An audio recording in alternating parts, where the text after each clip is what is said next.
Hey, there you are. Welcome back. Just reading a book. Got a book here. I'm going to see about. Say eating wheat is not good for you. I guess everything is bad for you. I don't have a lot of news tonight. Got some opinions. Subway restaurant says I think 20,000 franchisees in the United States are having a special meeting because of the sales are down. And the owners, the franchisees, feel it's because of all the promotions and crazy promotions that management is having.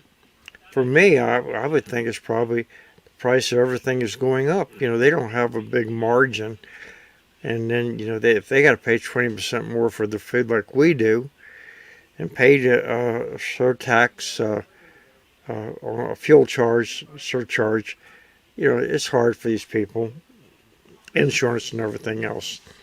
I've always liked Subway. They had some bad publicity a few years ago that the subs weren't quite 12 inches long or something. Now, in South Carolina, you remember Alex Murdaugh was convicted on a variety of things, but murdering his wife and his son. And he's been found guilty of embezzlement from um, clients and law firms. Very prominent family, but the South Carolina Supreme Court has dropped the bombshell, saying that the trial was not fair. So he may face a new trial or make some kind of plea deal. Who knows? What they was alleged was there was some jury tampering. So we'll see what happens. Now here's something. China firm claims the world's fastest charging EV battery. And basically, if you have 20% charge left in your car, they can get you up another 80% in about 10 minutes. Even if it does half of that, that will really make EV cars very popular. I don't know a lot about them. I'm off the grid. If I had one, I could rig up a charging station for myself. But the people I have talked to like driving them. They take off speed. Some people like the automatic steering. I don't know about that. When I go for a ride, I like to do my own driving. It's the Biden administration. I'll let them out on a real deep, dark secret. Driving is fun. So why would you want a robot to do your driving for you? It's a lot of fun. Now, the Biden administration, or the Department of Energy, which is the Biden administration, has loaned the South Korean firm $1.45 billion, $1.5 billion to build a solar plant in Georgia. Well, I, for one, if it's going to create work for American citizens, I like it. But as you know, Georgia is a battle station coming up for the 24 election.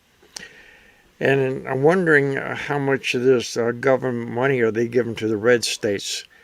But that's an argument for another day. Okay, now they're saying Trump is doing bad because he's running neck to neck with Vice President Harris. He's really not doing that bad. Some of the mistakes that he may have made was no fault of his own.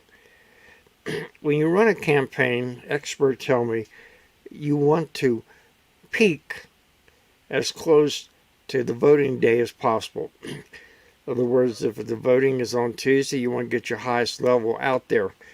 Because once you get real high, it's going to tend to go down. And of course, he peaked partly because of a great GOP convention, probably the best one ever done, and also our sympathy for him almost getting his head shot off. Okay, so it's probably going to help him if he was to come down by another 8-9 points.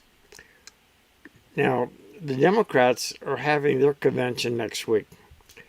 So we're going to listen for 2 or 3 days that Vice President Harris and Tim Walz are the greatest people. They can walk on water. They can leap of buildings with a single bounce. And if they both are nominated to run for election, they will leave there with a bounce and with the media hauling water for them, saying again that they're the greatest things since the invention of electricity. I'm not actually sure that Walz is going to be on the ballot after next week. And I'm not really sure that President Biden, he's not a happy camper, is going to cooperate. I mean, he may pull the rug out from under him. The Democrats are fickle. Most of the time, when they have a project, they don't come very prepared, whether it's getting people out of Afghanistan or closing the border. They're pretty good at lying, but they're not very good at getting the job done. So we'll see what happens. But let's say that the princess and the prince get a high. Now it's she's 55%, or maybe, and Trump is down to 42. Okay, well that our honeymoon is only going to last about 10 days. And as more news comes out, and the more that Trump talks about policy and what he's going to do, versus what she did with Biden and what she plans to do, when she starts dropping, I believe that she will drop like a bombshell. And once again, Trump will be at the top of the game. I know that the ex-governor Haley from South Carolina feels that Trump should not so much name-calling and stick to the issues. I think that's good advice, and I think he'll do that. I think for a while he's going to act like he's still a bad boy, that he plans to go his way, have names. But when she drops, and she will, you watch Donald Trump become the new Donald Trump. I repeat, the new Donald Trump, the next president of the United States. Well, that's the way I feel about it. Thanks for coming by. I'll see you again in a few days. Get back to my books, get back to my